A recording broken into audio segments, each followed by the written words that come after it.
ఆమేన్. ఆమేన్.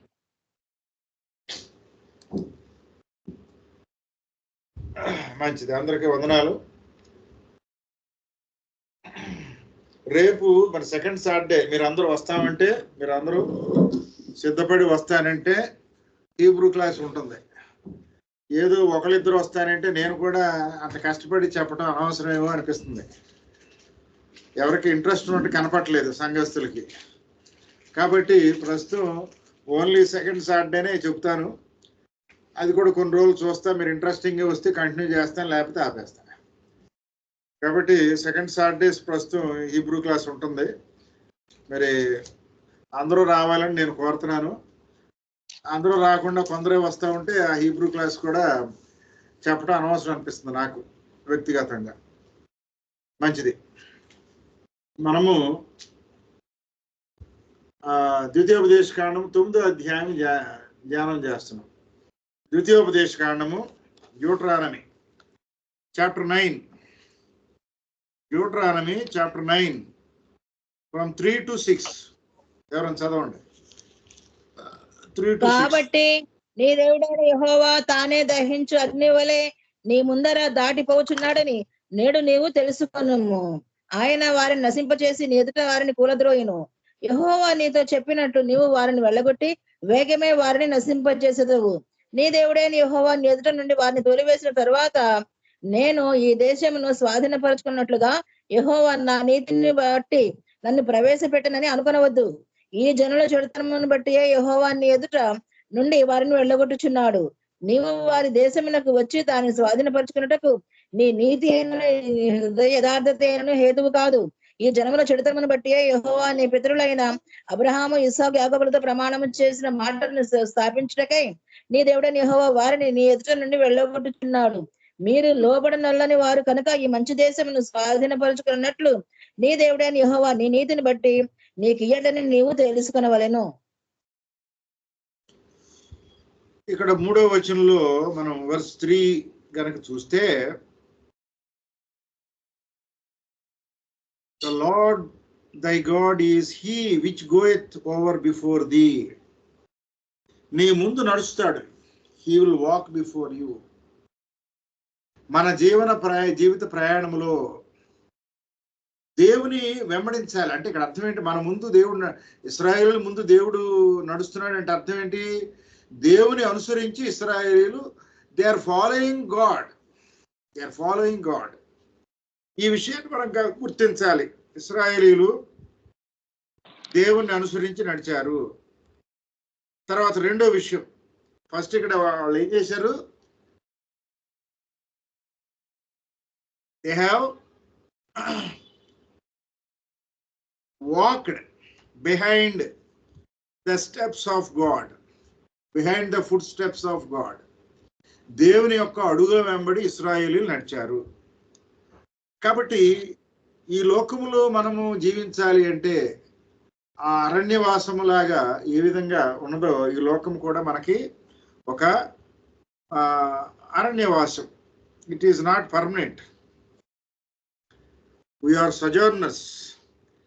కాబట్టి మనము దేవుని వెంట నడవాలి. ఫస్ట్ ఆఫ్ ఆల్ ఈ అధ్యాయంలో మనం నేర్చుకునేది ఏంటి? ఇక్కడ ఈ 3వ వచనంలో you have to walk in the footsteps of almighty God. దేవుని యొక్క అడుగుజాడల్లో నడవాలి. ఇశ్రాయేలీయులు ఆ విధంగా నడిచారు కాబట్టి అరణ్యంలో దేవుడు వాళ్ళని కాపాడాడు. తర్వాత as a consuming fire he shall destroy them and he shall bring them down before thy face. ఎవరైనా ఇశ్రాయేలుకి వ్యతిరేకంగా ఉంటే అదేనా అక్కడ ఉంది? ఏమన్నాడు? ఆయన వారిని నశింపజేస్తాడు. ఇశ్రాయేలీలకి వ్యతిరేకంగా ఎవరైనా పనిచేస్తే, if anybody is working against Israel, God will consume them with his fire. కాబట్టి ఇక్కడ ఎప్పుడు when he will consume, ఆయన ఎప్పుడు కాల్చివేస్తాడు? మన ఇశ్రాయేలీల యొక్క శత్రువులు కానీ మన శత్రువులను కానీ దేవుడు ఎప్పుడు కాల్చివేస్తాడు?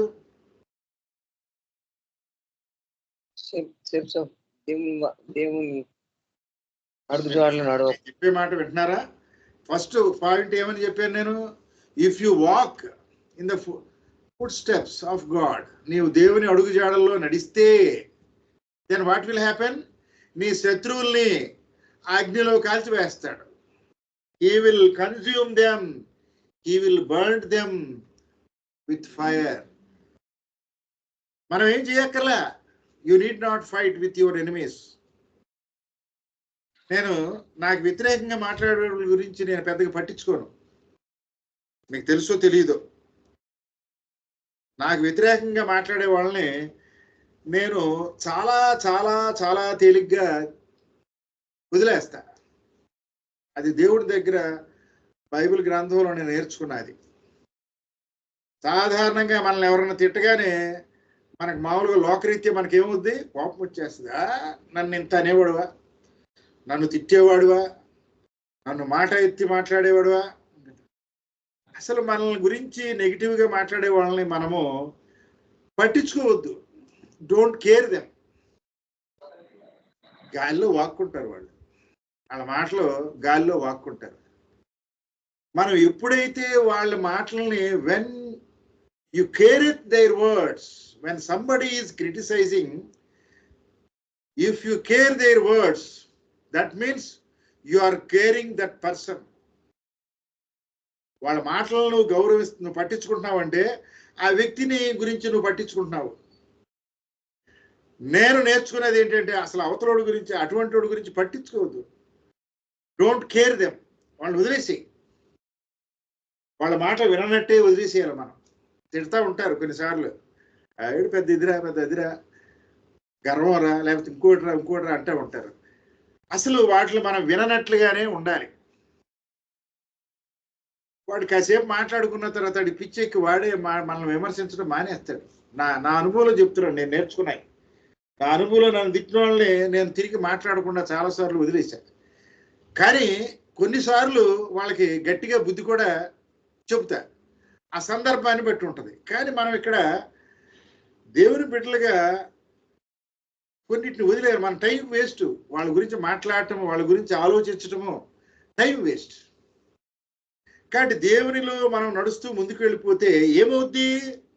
దేవుని అడుగు జాడలు వెళ్ళిపోతే ఉంటే ఎవడైతే మనకి ఎగనిస్ట్గా పనిచేస్తున్నాడు వాళ్ళందరినీ ఆయన ఎదుర్కొంటాడు. He will punish them.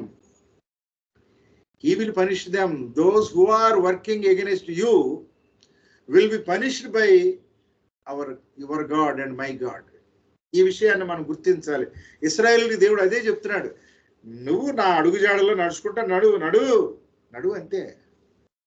అటు నుంచి ఎటు నుంచి వచ్చినా ఆయన దహించు అగ్నిగా ఉన్నాడు. పోయిన వారం నేర్చుకున్నాం కదా మనం, hour God is consuming fire అనే విషయాల్ని మనము నేర్చుకున్నాం పోయిన వారంలో. దేవుడు దహించు అగ్నిగా ఉన్నాడని పోయిన వారం మనం కొన్ని వాక్యాలు నేర్చుకున్నాం కదా. కాబట్టి ఆయన కాల్చివేస్తాడు వాళ్ళందరూ కూడా. మనకు వ్యతిరేకంగా ఉన్న ఏ శక్తినైనా ఆయన కాల్చివేస్తాడు. ప్రియ దేవుని సంగమా, ఎప్పుడు కాలుస్తాడు? నిజంగా కాలుస్తాడా? ఎప్పుడు కాలుస్తాడు అనేది మనకి చాలా మందికి వచ్చే అనుమానం, సందిగ్ధం, డౌట్. If you walk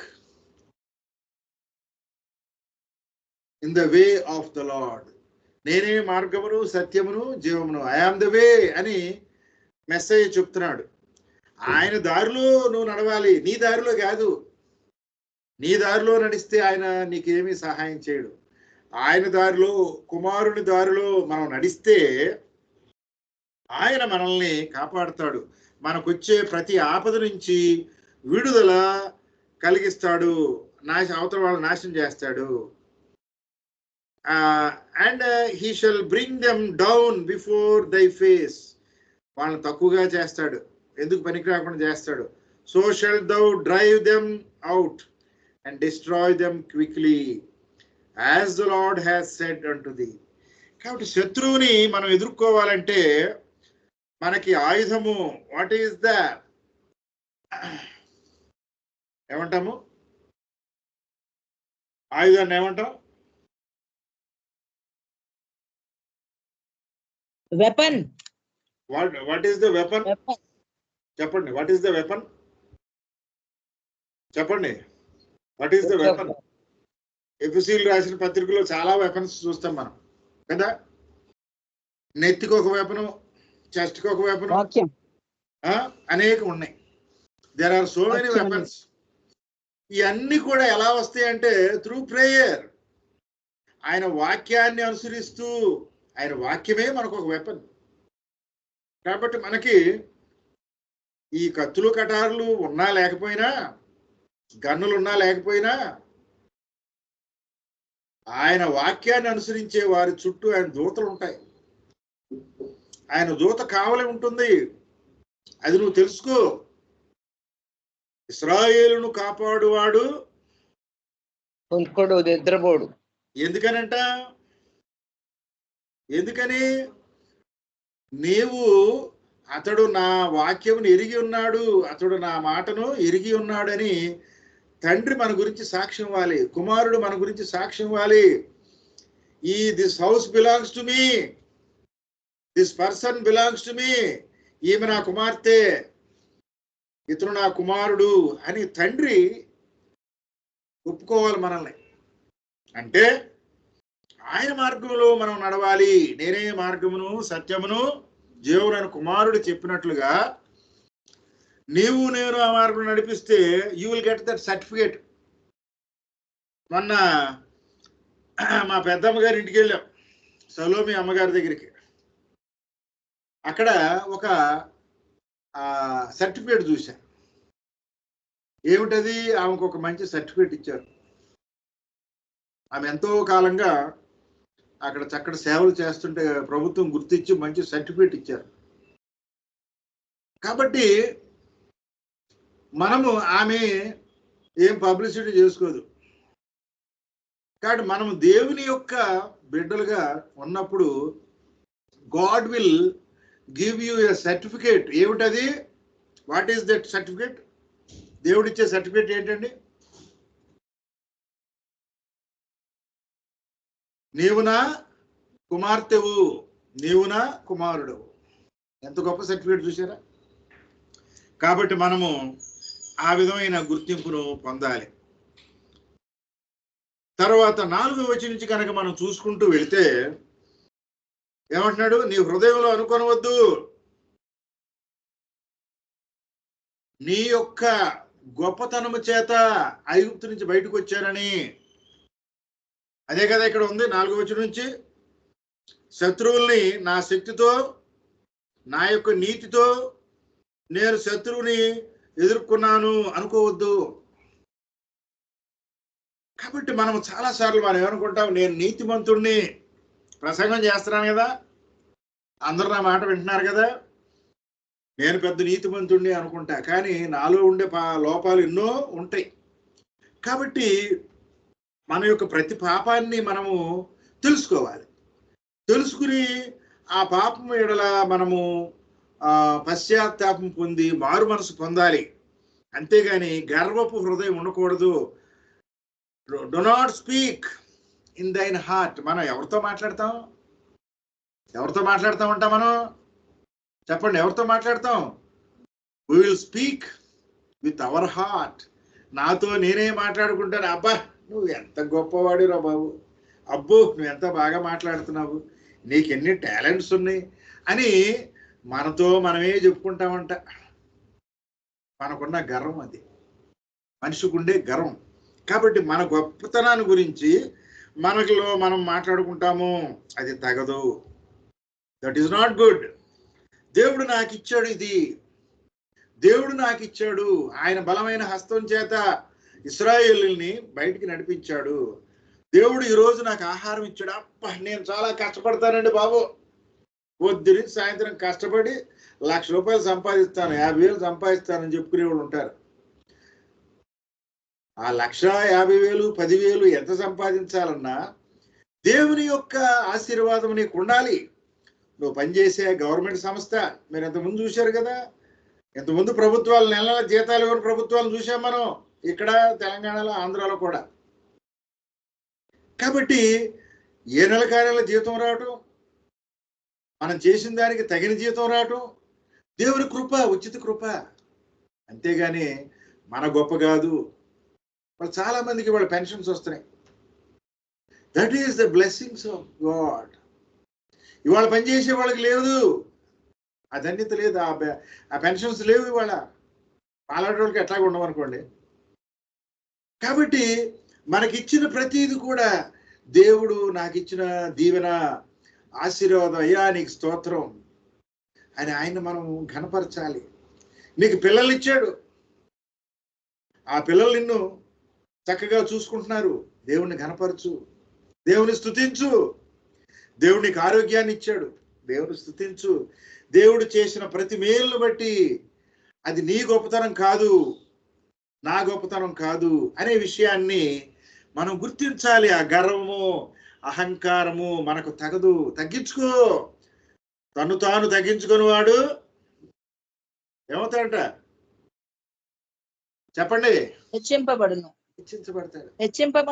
హెచ్చించబడతాడు. పోయినసారి మన పార్లమెంట్ లో ఒక ఆయన్ని చాలా తగ్గించేశారు అక్కడ ఉన్న ప్రభుత్వాలు.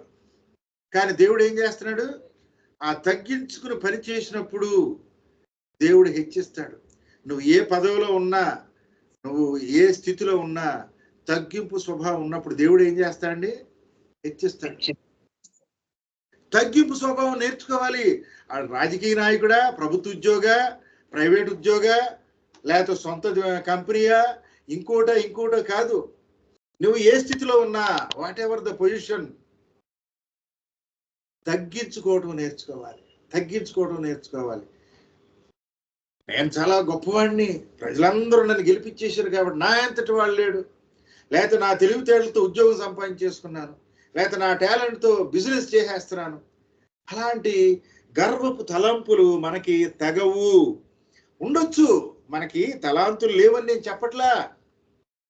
నిజంగా ఒక వ్యక్తి ఆ టాలెంట్ లేకపోతే రాజకీయ పదవులోకి వెళ్ళడు, లేకపోతే గొప్ప గొప్ప ఉద్యోగాలు రావు. ఆ టాలెంట్ ఉన్నది. అలాగే బిజినెస్ చేయాలంటే ఎన్నో తెలివితేటలు కావాలి, మరి కొన్ని వృత్తుల్లోకి వెళ్ళాలంటే తెలివితేటలు కావాలి.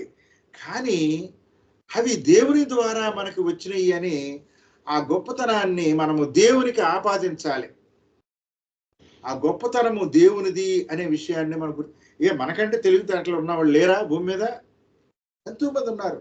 కానీ మనకి దేవుడు ఒక స్థితిని ఇస్తున్నాడు. ఆ స్థితిని బట్టి దేవుణ్ణి మనము నిరంతరము ఘనపరచాలి. అదే ఇశ్రాయేలీలు. ఎంతో మంది అక్కడ జనాంగం ఉన్నారు. అప్పటికి ప్రపంచంలో ఎన్నో జనాంగాలు ఉన్నాయి. కానీ ఇశ్రాయేలీల్ని నిన్ను ఎత్తిపెట్టుకున్నాను, నిన్ను నేను మరువను, విడనాడను, నీకు ఏ అపాయం రాని నేను వాగ్దానం చేశాడు ఆయన. ఎందుకు అంటే వాళ్ళు దేవుని వాక్యం ఎడల అంత ఆసక్తి కలిగి ఉంటారు. ఈ రోజున ప్రపంచంలో నీవు నేను ఎంతవరకు సబ్బాతుని కరెక్ట్గా ఆచరిస్తున్నాము మనకు తెలియదు. నేను ఎంతవరకు కరెక్ట్గా ఆచరిస్తున్నాను నాకు తెలియదు. అనుకోవచ్చు నేను, ఒకవేళ నేనేదో గొప్పగా సబ్బాతుని ఆచరించేస్తాను, శుక్రవారం సాయంత్రం అయిపోతుందని పనులను ముగించేసుకుని అలా కూర్చుంటాను అని నన్ను నేను గొప్పగా చెప్పుకోవచ్చేమో. ఒకవేళ అరే పిచ్చోడా, నువ్వు చేసేది చాలా తప్పుడు పనులు చేస్తున్నావు, నువ్వు నీ ఆచారంలో నాకు ఇష్టం లేని ఎన్నో ఉన్నాయి అని దేవుడు నన్ను తిడతా ఉంటాడు. కాబట్టి మనము నీతిమంతులు అని అనుకోకూడదు. కాబట్టి ప్రియ దేవుని సంగమా, మనం ఇంకా ఎదగాలి. శుద్ధీకరణ. ఇవాళ మారేము కొంచెం, ఇవాళ బాగా మెరుస్తున్నాము, రేపు ఇంకా మెరవాలి, ఎల్లుండి ఇంకా మెరవాలి. ఆ మెరుగుదల పెరుగుతూ ఉండాలి, కానీ తగ్గకూడదు. పాపపు వైపు మనం వెళ్ళకూడదు. కాబట్టి ఇశ్రాయేలీయుల ఎడల దేవుడు చేసిన అద్భుత కార్యాలు సకల మానవులకి మాదిరిగా ఉండటం కోసము ఆయన నడిపింపుని ఈ రోజు వరకు ద్వితీయోపదేశకాండంలో రాసి మనకు మాదిరిగా చెప్తున్నాడు. నా మార్గంలో వెళ్ళిన ఇశ్రాయేలీయుల్ని నేను ఏ ఆపద కలగకుండా కాపాడాను, లక్షల మందిని కాపాడాను, నిన్ను కాపాడినా అని మనల్ని ప్రశ్నిస్తున్నాడు ఆయన. కాబట్టి ప్రియ దేవుని సంగమా, నీకు అపాయం వచ్చేస్తుందని నీకు ఇబ్బంది వస్తుందని, ఇంట్లో ఏదో సమస్య వస్తే కంగారు పడిపోవద్దు. ఆయన అడుగు, నీ భారము యెహోవా మీద ఉంచు, ఆయన నిన్ను నడిపిస్తాడు. కాబట్టి అరణ్యములో వారు నడిపించినప్పుడు ఆయన ఏమంటున్నాడు, నీ శక్తితో, నీ గొప్పతనముతో మరి అక్కడ ఉండే ఆ ప్రజలందరూ కూడా, ఏది కనాను దేశంలోని ప్రజల్ని వెళ్ళగొడుతున్నాడు. నీ బలంతో కాదు, అక్కడేంటో ఐగుప్తులోంచి విడుదల కలగజేశాడు. ఇక్కడ కనాను వెళ్ళేటప్పుడు అక్కడ కూడా వాళ్ళందరూ కూడా బయటికి వెళ్ళగొడుతున్నాడు. కాబట్టి నీ 5వ వచనంలో ఏమంటున్నాడు, నీ హృదయ యథార్థత అయినను హేతువు కాదు. కాబట్టి నీ పితరులైన అబ్రహాము, ఇస్సాకు, యాకోబులతో చేసిన మాట ఆయన మాట తప్పనివాడు. ఏమంటున్నాడు, the word which the Lord swore unto thy fathers, he square unto thy fathers. నీ పితరులకు ఆయన ప్రమాణం చేశాడు. ఆయన ఒకసారి మాటిస్తే అదంతే, ఇక మార్పు ఉండదు. ఆయన బిడ్డలుగా మనము కూడా ఒక మాట చెప్పితే you must stick on to that word. మనం చెప్పిన మాట కట్టుబడి ఉండాలి. ఏదో అన్నానులే అమ్మ, ఏదో దేశంలో అన్నానులే, ఇక ఆ మాట పట్టుకుని ఏలాడు మాక అంటే కుదరదు.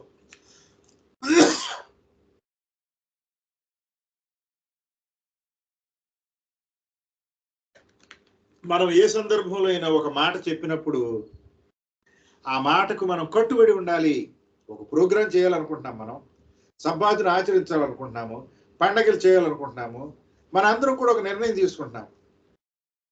నిర్ణయం తీసుకున్న తర్వాత నేను ఆ నిర్ణయాన్ని అమలు చేస్తున్నప్పుడు అందరూ దాన్ని ఫాలో అవ్వాలి. అంతేగాని మళ్ళీ దాన్ని మార్చేస్తే బాగుంటుంది, ఇట్లయితే బాగుంటుంది, అట్లయితే బాగుంటుంది అంటే ఏమవుతుంది, మన మాటకి మనం కట్టుబడి ఉండటం లేదు. కాబట్టి దేవుని బిడ్డలు ఎలా ఉండాలండి, మాటకు కట్టుబడి ఉండాలి. దేవుడు ఏ విధంగా ఒక మాట కట్టుబడి ఉంటాడో మనం కూడా యథార్థతను కలిగి ఉండాలి. చూడండి ఇక్కడ ఏమంటున్నాడు, ఆయన ప్రమాణం చేశాడు, మాట తప్పుడు ఆయన.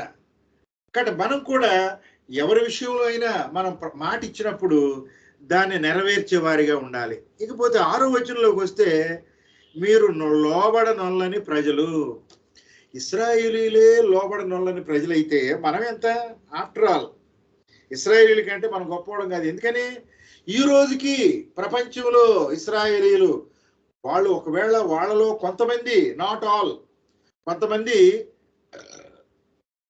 మెస్సయ్యను అంగీకరించకపోవచ్చు, దేవుని కుమారుణ్ణి అంగీకరించకపోవచ్చు, కానీ వారు ఎంతో ఆజ్ఞల ఎడల నీతిమంతంగా జీవిస్తున్నారు. ఒకానొక రోజున వాళ్ళందరూ కూడా వారి మనోనేత్రాలు దేవుడు తెరుస్తానని చెప్తున్నారు. కాబట్టి వాళ్ళు సబ్బాతుని ఎంత నిష్ఠగా పాటిస్తారు, ఆజ్ఞలను ఎంత నిష్ఠగా పాటిస్తారు. మరి ఎందుకు ఏర్పాటు చేసుకున్నాడు వాళ్ళని? ప్రపంచానికి వెలుగుగా ఉండటం కోసము.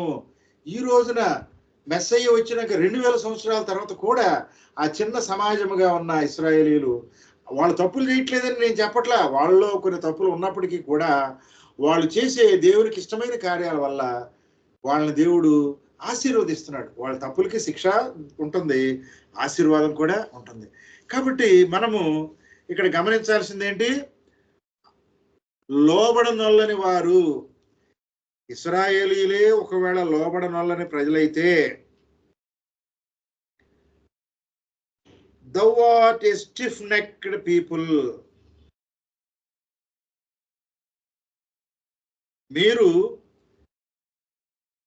ఏమంటున్నాడు? స్టిక్ నెక్డ్ పీపుల్ అంటే లోబడనొల్లని ప్రజలు అని చెప్తున్నాడు. కాబట్టి మనము ఇశ్రాయేలీల కంటే మనం గొప్పవాళ్ళం కాదు. ఇశ్రాయేలీలకే మాట వినని గుణం ఉంటే మనం ఇంకా వినని వాళ్ళం అన్నమాట. కాబట్టి మనము మాట వినటము నేర్చుకోవాలి. సబ్మిసివ్నెస్, ఒక ఆజ్ఞను అనుసరించటము నేర్చుకోవాలి. చాలా కష్టం ఇది. మనం ఏదో మనము నడుస్తున్నాం అనుకుంటాము. కాబట్టి the danger of pride, when the Lord gives them victory. వారికి విజయాన్ని ఇచ్చినప్పుడు వాళ్ళలో కొంత గర్వము వచ్చినప్పుడు ఏమైపోతుంది, వాళ్ళు నష్టాల్లోనికి వెళ్ళిపోతున్నారు. కాబట్టి ఇశ్రాయేలు నీతిని బట్టి కాదు కానీ దేవుని యొక్క కృప చొప్పున వాళ్ళకి దేవుడు ఆశీర్వాదాలను ఇచ్చాడు. మరి కనానీయుల యొక్క చెడుతనం వల్ల కనాను దేశాన్ని దేవుడు నాశనం చేస్తున్నాడు. కనాను దేశం యొక్క చెడుతనాన్ని బట్టి ఆ దేశాన్ని నాశనం చేస్తున్నాడు. అదేవిధంగా ఆయన చేసిన ప్రమాణాన్ని నిలుపుకునే విధంగా ఆయన కనాన్ని నాశనం చేస్తున్నాడు. తర్వాత మీరు లోబడనొల్లని ప్రజలని మరలా హెచ్చరిక చేస్తున్నాడు. కాబట్టి కడవరి వరకు విశ్వాసమును కాపాడుకుంటుని అని అపోస్తలుడైన పౌలు చెప్తున్నాడు. ఎందుకని మానవునికి ఉన్న ఒక స్వభావం ఏంటంటే మాట వినని గుణము. ఆ పండు రమ్యముగా ఉంది, అవ్వమ్మ గారు కోసుకుని తిన్నారు, ఆదాం గారు కూడా తిన్నారు. దేవుని యొక్క మాట వినము మనకుండే స్వభావ సిద్ధమైన గుణము. కాబట్టి మనము కూడా అంతే. కాబట్టి మనలో తిరుగుబాటు స్వభావం బాగా ఉంది. ఆదామవ్వల్లో ఉంది, ఇశ్రాయేలీల్లో ఉంది, భారతదేశంలో ఉండే క్రైస్తవులు కానీ మనలో కూడా ఉంది. దేవునికి మనం తిరుగుబాటు చేస్తాము. మనం గొప్పవాళ్ళం కాదు, వాళ్ళే తిరుగుబాటు చేసిన వాళ్ళు ఇశ్రాయేలీలే ఉంటే మనకెంత. కాబట్టి వాక్యం ఎడల తిరుగుబాటు చేయకూడదు. వాళ్ళ ప్రపంచం అంతా తిరుగుబాటు చేసేది వాక్యం ఎడలే కదా. 10 ఆజ్ఞల్ని కొట్టి పాడేశారు, సబ్బాతుని మార్చేశారు. ఈ విధంగా తిరుగుబాటు స్వభావము ప్రపంచంలో ఎక్కువైపోయింది. ఎప్పుడు తిరుగుబాటు స్వభావం ఎక్కువైతే ఏమవుతుందండి? నాశనము. కనాను దేశం నుండి మరలా దేవుడు ఇశ్రాయేలుని ఏ విధంగా 1500 సంవత్సరాల తర్వాత చెదరగొట్టేశాడు, ప్రపంచంలో ఉండే ప్రజలను కూడా అదే తీర్పు ఉంటుంది. ఇశ్రాయేలుకి ఎటువంటి తీర్పు ఉంటుందో ప్రపంచ ప్రజలకు కూడా అలాంటి తీర్పే ఉంటుంది. ఇశ్రాయేలుకి ఎలాంటి తీర్పు ఉంటుందో అన్యజనులకు కూడా అలాంటి తీర్పే ఉంటుంది. కాబట్టి దేవుణ్ణి మనము అనుసరించి జీవించినప్పుడు మాత్రమే ఆశీర్వాదాలు ఉంటాయి. తిరుగుబాటు చేసినప్పుడు, తిరుగుబాటు అంటే అర్థం ఏంటి? ఆజ్ఞను మీరటమే తిరుగుబాటు, ఆజ్ఞను వ్యతిరేకించడమే తిరుగుబాటు. కాబట్టి వాళ్ళ ప్రపంచంలో అనేక మంది వాళ్ళ తిరుగుబాటు స్వభావాన్ని కలిగి ఉన్నారు. కాబట్టి ఈ విషయం నూతన నిబంధనలో చాలా స్పష్టంగా మనం చూస్తున్నాము. 1 కొరింథీయులకు రాసిన పత్రిక 10వ అధ్యాయము 12లో చూద్దాం. 1 కొరింథీ 10:12 చూద్దాం.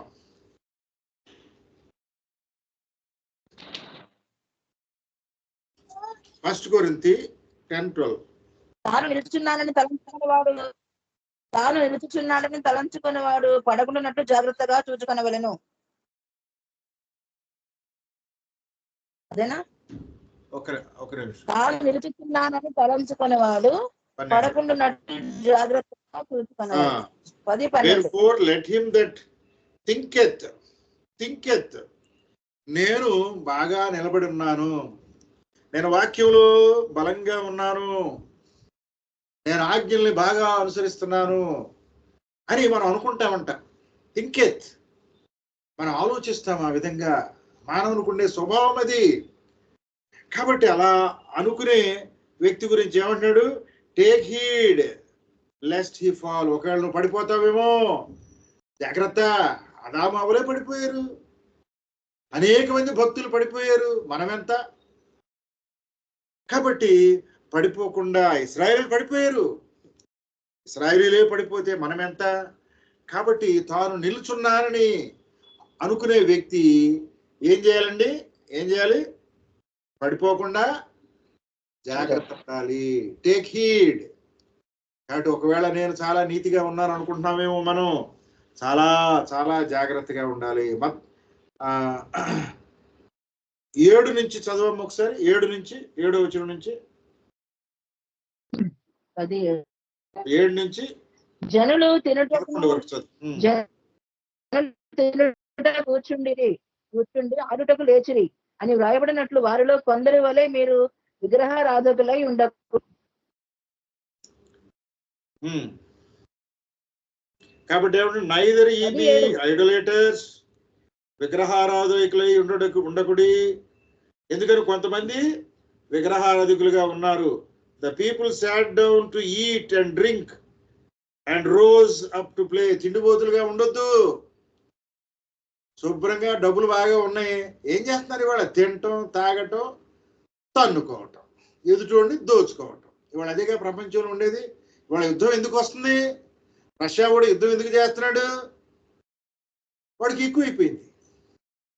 కాబట్టి మనము ఏ విధంగా ఉండాలి? 8వ వచనం చదువు. Neither let us commit fornication as some of them committed and fell in one day.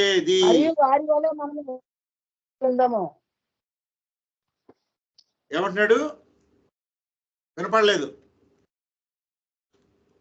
మనము వారి వలె మరియు వారి వలె మనము వ్యభిచరింపక యుందము. వారిలో కొందరు విగ్రహారాధకులుగా ఉండవద్దు. రెండవది వ్యభిచరించవద్దు. వ్యభిచారము శారీరకంగా ఉంటుంది, ఆత్మీయంగా విగ్రహాలను పూజించడం కూడా వ్యభిచారమే. కాబట్టి మనము ఆ విధమైన పాపంలో పడవద్దు. 2 పాపాలు అయిపోయినాయి. తర్వాత 9వ వచనం. Neither let us tempt Christ. మనము ప్రభువును శోధింపక యుందము. వారిలో కొందరు శోధించి సర్పం వలన నశించిరి. ఏం చేస్తారంటే దేవుని శోధిస్తున్నారంట. శోధింపక యుందము. దేవుడు చేయగలడా? దేవుని వల్ల అవుతుందా? దేవుడు ఉన్నాడా? ఇలాంటి ప్రశ్నలు చాలా మందికి వస్తూ ఉంటాయి. కాబట్టి ఈ సృష్టిని అవగాహన చేసుకునే జ్ఞానం నీకుందా? ముందు దేవుడు ఉన్నాడా అని ప్రశ్నించే పనికి మాలిన డాష్ డాష్ డాష్ సైంటిస్టులుగా చెప్పుకునే వాళ్ళకి నేను చెప్పేది, అసలు నీకు జ్ఞానం ఉన్నదా? అసలు నువ్వు ఎట్ట పుట్టావు నీకు తెలుసా? తెలియదుగా. మనం ఎట్ట పుట్టాం మనకెవరికి తెలియదు. కాబట్టి మనకి లేని జ్ఞానాన్ని ఉన్నట్లుగా మనం భావిస్తాము. కాబట్టి ఏమంటుంది వాక్యం? ఏమంటుంది? Tempting is a sin. తర్వాత 10వ వచనం ఏం చెప్తుందండి? నైదర్ మర్మర్, గొణగొద్దు. ఈ పాస్టర్ ఏంటండి బాబు, వాక్యం మొదలు పెడితే ఆపడం, తింటాడు, బుర్ర తింటాడు. 1 గంట సేపు వాక్యం వింటానికి కూడా ఇష్టపడలేదు ఇవాళ. 3 గంటలు చూస్తారు వేరే కార్యక్రమాలు, ఇష్టమైన ప్రోగ్రాములు, సీరియళ్ళు గంటలు చూస్తారు.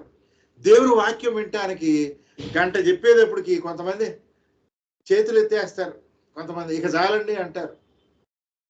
కాబట్టి మనము ఆత్మీయ సంబంధమైన విషయాలను విడిచిపెట్టి లోక సంబంధమైన ఆశల కోసము మన సమయాన్ని వెచ్చిస్తున్నామా?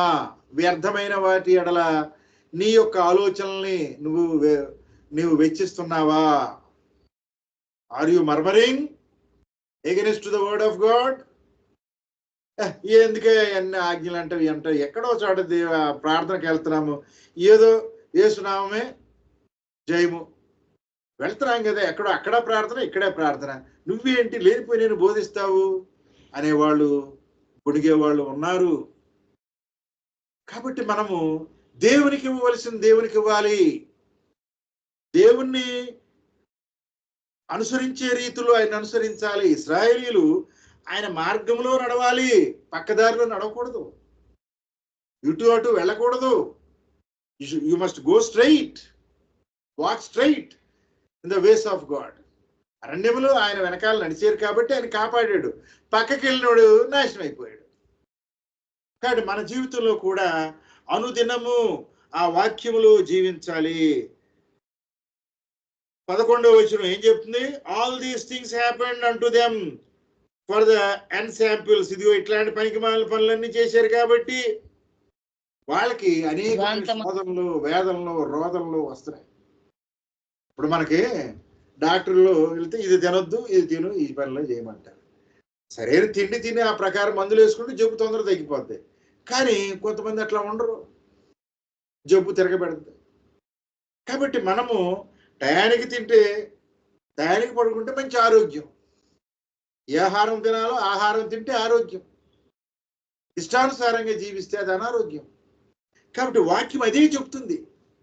ఒక ప్రిన్సిపల్ లైఫ్, ఒక పద్ధతి గల జీవితాన్ని వాక్యం ద్వారా మనం జీవించినప్పుడు అది ఆరోగ్యవంతంగా ఉంటుంది, ఆశీర్వాదకరంగా ఉంటుంది, దేవునికి మహింకరంగా ఉంటుంది. మత్తయి సువార్త 5వ అధ్యాయము 3వ వచనం చూద్దాం. మాథ్యూ 5:3. మత్తయి సువార్త 5:3. ఆత్మ విషయమై దీనులైన వారు ధన్యులు, పరలోక రాజ్యము వారిది. కాబట్టి ఆత్మ, ఈ పనులన్నీ ఎవరు చేయిస్తారు? పని చేసే శరీరం. నేను మాట్లాడుతుంటే నా నోరు మాట్లాడుద్ది, కానీ నా మాట ఎక్కడి నుంచి వస్తాయి? నా హృదయం లోపల నుంచి వస్తాయి. నా ఆత్మ ద్వారా మాట. ఆ ఆత్మ దేవుని స్వాధీనంలో ఉంటే పరిశుద్ధాత్మ సంబంధమైన మాటలు వస్తూ ఉంటాయి, పరిశుద్ధమైన జీవితం ఉంటుంది. అదే మన యొక్క ఆత్మ అపవాది స్వాధీనంలో ఉంటే పచ్చి బూతులు వస్తాయి, తప్పుడు ఆలోచనలు వస్తాయి, వ్యర్థమైన పనులు చేస్తాము. దాన్ని ఏమంటామంటే శారీరక క్రియలు. శరీరం కోరుకునేదే. దొంగ కొంతమంది పనికిమాల నాయకులు ఉంటారు. ఆడు చుట్టూ జనం తిప్పించుకుంటా ఏం చేస్తాడు? వాడికి ఏం కావాలంటే అది ఇచ్చేస్తాడు, పనికిమాలిన అలవాట్లన్నీ చేయిస్తాడు. కానీ మంచి నాయకుడు ఏం చేస్తాడు? అబ్బాయి నువ్వు ఇది తిను, ఇది చెయ్యి, ఇది చెయ్యొద్దు, ఇలా ఉంటేనే నా దగ్గర ఉండు, ఇలా ఉండిపోతే నా దగ్గర రావద్దు అని చెప్తారు. కాబట్టి మంచిని బోధించే నాయకులు ఉన్నారు, చెడును బోధించే నాయకులు ఉన్నారు. దేవుని వాక్యము మనకి సత్యాన్ని బోధిస్తుంది, నీతి మార్గాన్ని. The way of righteousness. The word of God preaches you the way of righteousness. If you walk in that righteous way, you will be saved. నీవు ఆ మార్గంలో నడిచినప్పుడు రక్షించబడతావు, ఈ లోకంలోనూ రక్షించబడతావు, in this world as well as in the coming world. కాబట్టి మనము దేవుని యొక్క పరిశుద్ధమైన వాక్యాన్ని అనుసరించినప్పుడు మనకి ఈ లోకములోను పరలోకములోను నీతిని కలిగి ఉంటాము, పరిశుద్ధతను కలిగి ఉంటాము. You will get righteousness and holiness.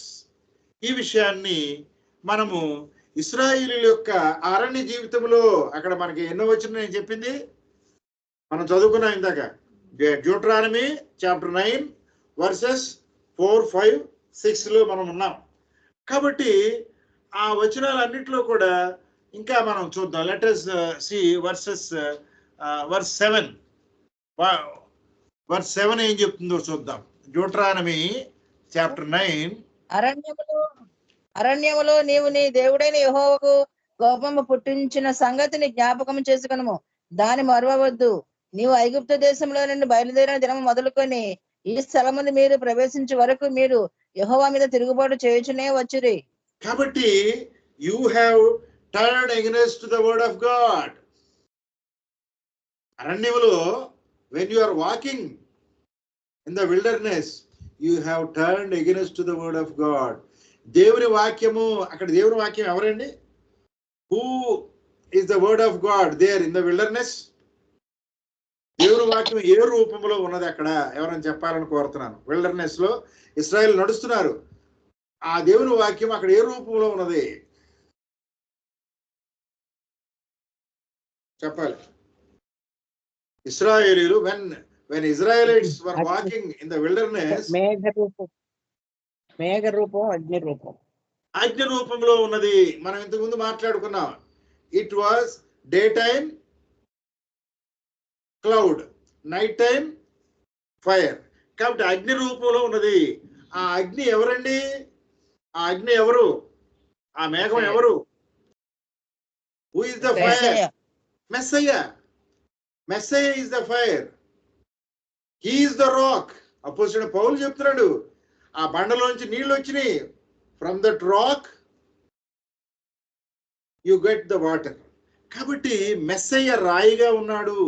పాత నిబంధనలో ఆ Messiah God so many forms, అనేక రూపాలు ఆయనకి. అందులో ఒక రూపము అగ్ని, ఫైర్, ఇంకొక రూపము మేఘము, క్లౌడ్, ఇంకొక రూపము రాక్, ఇంకొక రూపము వాటర్. చూడండి ఆయనకి ఎన్ని రూపాలు. కాబట్టి మన సహోదరులు మన దేశంలో చెప్పే సహోదరులు దేవుని రూపాల గురించి కొన్ని వాళ్ళు చెప్పే వాటిల్లో కొంత వాస్తవం ఉంటుంది, అంతా వాస్తవం కాదు. కాబట్టి ఇక్కడ మనం చూస్తే ఇక్కడ 7వ వచనం మనకి ఏం చెప్తుంది? You have rebelled. కానీ దేవుని సంఘంగా మనం కూడా ఏం చేస్తున్నాము? వాక్యము వింటున్నాము, గైకుంటున్నాము అనుకుంటున్నాము. But some times we are rebelling against the word of God. మన వాక్యానికి తిరుగుబాటు చేస్తున్నాము. అది ఎవరికి తెలుస్తుంది? నా తిరుగుబాటు నాకు తెలుస్తుంది, నీ తిరుగుబాటు నీకు తెలుస్తుంది. So test your self. నిన్ను నువ్వు పరిశీలించుకో. దేవా, నా హృదయములో నేను ఎప్పుడైనా తిరుగుబాటు చేశానా? ఈ వారం రోజుల్లో నేను తిరుగుబాటు చేశానా? Did I rebelled against you? ఒకసారి ఆలోచించుకుంటే ఖచ్చితంగా ఉంటుంది ఎక్కడో చోట. కాబట్టి ఆ ఇశ్రాయేలుకు ఉండే తిరుగుబాటు మనకి ఉన్నది కాబట్టి అక్కడ మనము దేవుని యొక్క కోపంతో దహించి వేయబడతాం. కాబట్టి అలాంటి స్థితి మనకి వద్దు. దేవుని యొక్క కోపంలో మనం దహించిపోతే తట్టుకోలేం మనం. కాబట్టి ఆయన కోపాన్ని మనం తట్టుకోలేం. You cannot bear that wrath of God. కాబట్టి ప్రియ దేవుని సంగమా, దేవుని కోపం పుట్టించొద్దు. ఆయన దహించు అగ్నిగా ఉన్నాడు. హీఈస్ ఎ కన్జ్యూమింగ్ ఫైర్. ఆయన కోపం వస్తే ఎవరినైనా విడిచిపెట్టాడు. He will not spare anybody. తన స్వకీయ జనముగా ఉన్న హిజ్ ఓన్ చిల్డ్రన్ ని, యూదుల్నే, ఇశ్రాయేలునే విడిచిపెట్టలేదు ఆయన. నిన్ను నన్ను ఎందుకు విడిచిపెడతాడు? కాబట్టి మనము ఇశ్రాయేలులకు అంటుకట్టబడిన వారిగా, మెస్సయ్య అనుచరులుగా, the followers of Yeshua Messiah, every day walk in the footsteps of God. దేవుని యొక్క వాక్యములో మనం నడవాలి. నడుస్తున్నామా? ఒకసారి మనల్ని మనం పరిశీలన చేసుకుందాం. చూడండి, అక్కడి నుంచి 8వ వచనం నుంచి మనం ముందుకు వెళితే, 8వ వచనం నుంచి 21 వరకు ముందుకు వెళ్తే చాలా అంశాలు ఉన్నాయి. 8 నుంచి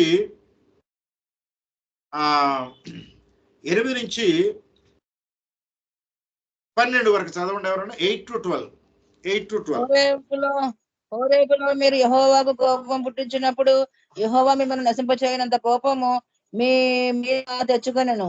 ఆ రాతి పలకలు అనగా యెహోవా మీద నిబంధన సంబంధమైన పలకలను తీసుకున్నటకు నేను కొండెక్కినప్పుడు అన్నపానములు మాని ఆ కొండ మీద 40 పగళ్ళు 40 రాత్రులు ఉంటిని. అప్పుడు దేవుని వ్రేలుతో వ్రాయబడిన 2 రాతి పలకలను యెహోవా నాకు అప్పగించెను. మీరు కూడి వచ్చిన దినమున ఆ కొండ మీద అగ్ని మధ్య నుండి యెహోవా మీతో పలికిన వాక్యములన్నీ వాటి మీద ఉండెను. ఆ 40 పగళ్ళు 40 రాత్రులు గడిచినప్పుడు యెహోవా నిబంధన సంబంధమైన పలకలైన ఆ 2 రాతి పలకలను నాకు అప్పగించి, నీవు లేచి ఇక్కడ నుండి త్వరగా దిగుము. నీవు ఐగుప్తులో నుండి రప్పించిన నీ జనము చెడిపోయి నేను వారికి ఆజ్ఞాపించిన త్రోవలో నుండి త్వరగా తొలగి తమకు పోత బొమ్మను చేసుకునిరని నాతో చెప్పాను. కాబట్టి ఇశ్రాయేలీయులు ఏం చేశారు? What happened to the children of God? దేవుని ప్రజలుగా మనల్ని మనం చెప్పుకుంటున్నాము. అక్కడ నాయకుడు దేవుని దగ్గరికి వెళ్ళాడు. అప్పుడు ఏం జరిగింది? అక్కడ హోరేబ్, ఆ కొండ పేరేంటి? Horeb. That mount, the name of mount is Horeb. ఆ హోరేబ్ కొండ మీద ఏం జరిగింది? హోరేబ్ కొండ దేనికి సాక్ష్యము? Witness of Horeb. ఏమిటండి? 8th verse 8 చూడండి. ఈ ప్రోక్ ద లార్డ్. హోరేబ్ కొండ దేనికి సాక్ష్యం? You have provoked. మీరు దేవునికి ఎదురు తిరిగినందుకు సాక్ష్యం ఆ కొండ, హోరేబు కొండ. అక్కడ మీరు దేవునికి వ్యతిరేకంగా తిరిగారు. అక్కడ దేవుడు అక్కడ పైన కొండ మీద ఉన్నాడు. మోషే కొండ మీదకి వెళ్ళాడు. కొండ క్రింద ఉన్న జనాంగం ఏం చేస్తున్నారు? They were worshipping the Idol. చూడండి, మానవ జీవితం, while they were walking in the path of God. దేవుని వాక్యములో అలా నడుచుకుంటూ వెళ్తున్న క్రమంలో నాయకుడు దేవుని దగ్గరికి ఆ కొండ ఎక్కాడు. ఈ లోపల వాళ్ళు ఏమైపోయారు? They have turned against the word of God. కాబట్టి ఇక్కడ ఆ వాక్యము, నాయకుడు ఉంటేనే వాక్యము, లేకపోతే వాక్యము కాదు. మన హృదయములో వాక్యం ఉండాలి.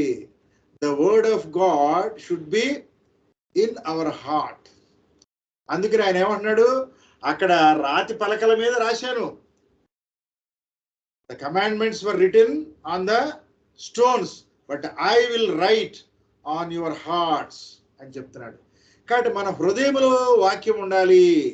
Keep the word of God in your heart. ఇది చాలా చాలా ప్రాధాన్యమైన అంశము. మనం ఏం చేస్తాము, ప్రతిసారి కూడా we will become rebellion to God. దేవునికి తిరుగుబాటు చేస్తూ ఉంటాము. అలా బయటికి వెళ్ళొచ్చే లోపల లోకం మనల్ని ఆకర్షిస్తూ ఉంటుంది. The world will always attract you. Be careful. అదే ఇక్కడ జరిగింది. అలా వస్తున్న సమయంలో మరలా వాళ్ళకి ఏమైపోయింది, ఈ వాళ్ళు చేసుకున్న they were worshipping one idol. What was that idol?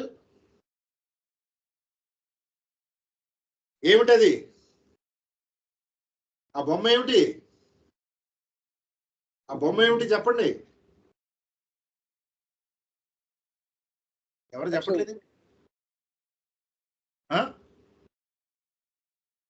ఒక దూడ. అది ఆ యొక్క ఐగుప్తు ఆచారం. అది ఐగుప్తు ఆచారంగా ఉన్న ఆ దూడ బొమ్మని చేసుకుని ద ఇమేజ్ ఆఫ్ ఆక్స్, దాన్ని ఏం చేస్తారు వాళ్ళు, దాని చుట్టూ తిరిగి డ్యాన్సులు చేస్తారు. నీవే మమ్మల్ని ఇక్కడ తీసుకొచ్చావు అని చెప్తున్నారు. ఇక్కడ మనం గనక చూస్తే దీంట్లో ఒక ఫ్యాక్ట్ మనకు చూస్తాం. ఆ దూడని బంగారంతో చేశారు. It was made by that gold. ఆ గోల్డ్ ఎక్కడి నుంచి వచ్చింది? ఆ బంగారం ఎక్కడదండి? ప్రజల దగ్గర నుంచి. ఏ ప్రజలు? కాదు. ఐగుప్తీయులది బంగారం. ఆ బంగారంలో కూడా పాపం ఉంది. There is sin in that gold. కాబట్టి మనం అక్కడ సమూయేలుకు రాసిన దాంట్లో అక్కడ ఏమంటాడు దేవుడు, అన్నిటిని నాశనం చేసేయండి, డిస్ట్రాయ్ ఎవ్రీథింగ్ అని చెప్తాడు సౌలుతో. కానీ ఏం చేస్తాడు, బలిసిన దూడలన్నిటిని తీసుకొస్తాడు. అవి దేవునికి బలి అర్పణ చేయాలని తీసుకొచ్చానని చెప్తాడు. అరే పిచ్చోడా, నాకు కావాల్సింది హృదయము. కాబట్టి Saul was rebellion against the word of God.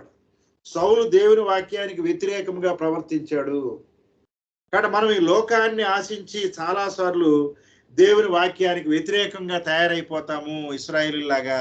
కాబట్టి ఇక్కడ ఈ 8వ వచనం నుంచి కనుక మనం చూస్తే, మీరు దేవునికి కోపము పుట్టించారు. దేవుని కోపం ఎందుకు వస్తుంది? He was angry with you and he destroyed you. కాబట్టి దేవునికి ఆయన మాట వినని వారంటే కోపం. ఆయన వాక్యానికి విరుద్ధంగా ఎవరు ఏమి చేసినా ఆయన కోపం. Very simple. ఆయన ఏం చెప్తే అదే చేయాలి. What ever God says we have to follow. కాబట్టి అక్కడ ఆయన కోపం వచ్చింది. కోపం వస్తే ఏమైందండి, ఆ రాతి పలకలు తీసుకుని ఆ 40 రాత్రులు పగళ్ళు అక్కడ దేవుని సన్నిధిలో ఉన్నప్పుడు దేవుడు ఆ రాతి పలకల మీద ఆజ్ఞలు రాశాడు. 40 days and 40 nights ఆ రాతి పలకల మీద దేవుడు ఆజ్ఞలు రాశాడు. ఇంకా అనేక విషయాలు మోసేకి ఆయన బోధించాడు. అప్పుడు ఏమైందంటే ఆ పలకలు తీసుకుని ఆయన దిగి వస్తున్నాడు. 12వ వచనంలో ఏమని చెప్తున్నాడు, అక్కడ ఆ రాతి పలకల్ని దేవుడు ఇచ్చి 12వ వచనంలో ఏమంటున్నాడు, ఈ జనులు చెడిపోయారు, నేను వారికి ఆజ్ఞాపించిన త్రోవలో నుండి త్వరగా తొలగిపోయారు. చూసారా, నేను మాట్లాడేదంతా దేని గురించి మాట్లాడుతున్నాను? దారి ఎక్కడుంది? దారి ఎక్కడుంది? మన దారి ఎక్కడుంది? యోహాను సువార్త 14, John 14 ఏమని చెప్తున్నాడు? I am the way. కాబట్టి ఆ దారి మెస్సయ్య ఇక్కడ ఆ దారి చూపించుకుంటూ వెళ్తుంటే ఇశ్రాయేలు నడుస్తున్నారు. అక్కడ పాత నిబంధనలో నడుస్తున్నారు. ఆ దారి ఆయన ఆజ్ఞలే దారి. కమాండ్మెంట్స్ దారిని చూపిస్తాయి మనకి. కాబట్టి ఆ దారిలోంచి తొలగిపోయారు, నువ్వు త్వరగా వెళ్ళు అని చెప్తున్నాడు. చూడండి 12వ వచనం చదువుతున్నాను చూడండి. And the lord said unto me, get thee down quickly, for thy people which has brought forth from Egypt have corrupted. వాళ్ళు చెడిపోయారు. The people have corrupted. మన వాక్యంలోనే ఉంటాము. వీళ్ళందరూ కూడా వాక్యాన్ని అనుసరించిన వాళ్ళే, మారు మనసును పొందిన వాళ్ళే. ఐగుప్తు నుంచి దేవుని తెలుసుకుని అలా నడుచుకుంటూ వస్తున్నారు. దేవుని అద్భుత కార్యాలు చూస్తున్నారు. మనం చూడలేదు ప్రత్యక్షంగా. వాళ్ళు ప్రత్యక్షంగా with their naked eye they have seen the wonders of God. అయినప్పటికీ దే హ్యావ్ బికమ్ కరప్టెడ్. వాళ్ళు చెడిపోయారు. కాబట్టి చాలాసార్లు మనము వాక్యంలో జీవిస్తున్నాం అనుకుంటాము, but you are corrupted, I am corrupted. మనం చెడిపోతున్నాము ప్రియ దేవుని సంఘమా. మనకు మనం అనుకుంటాం మనం మంచిగా ఉన్నామని, బట్ వీఆర్ కరప్టెడ్. ఇశ్రాయేలు కంటే మనం నీతిమంతులం కాదు. ఆ విషయాన్ని గుర్తించాలి. కాబట్టి మనం చాలాసార్లు ఈ స్థితిలోనికి వెళ్ళిపోతాము. We are becoming corrupted. తర్వాత ఏమంటున్నాడు, they are quickly turned aside out of the way which I commanded. దేవుని ఆజ్ఞల నుంచి వైదొలుగుతున్నారు. అక్కడ 2000 సంవత్సరాల క్రితం Messiah died for the sins of whole world. ప్రపంచం యొక్క పాపాల గురించి ఆయన మరణించి 120 మందిని శిష్యులు తయారు చేసి వాళ్ళకి ఈ గేవ్ దెమ్ హోలీ స్పిరిట్, పరిశుద్ధాత్మ శక్తిని ఇచ్చి ప్రపంచానికి వాళ్ళని పంపించాడు. సువార్త ప్రకటిస్తే 300 after 300 years what happened? The word of God was corrupted. By whom? దేవుని వాక్యము చెడిపోయింది. ఎవరి ద్వారా? 321 AD లో what happened in 320 AD? The word of God was corrupted by Constantine, by Roman Catholics.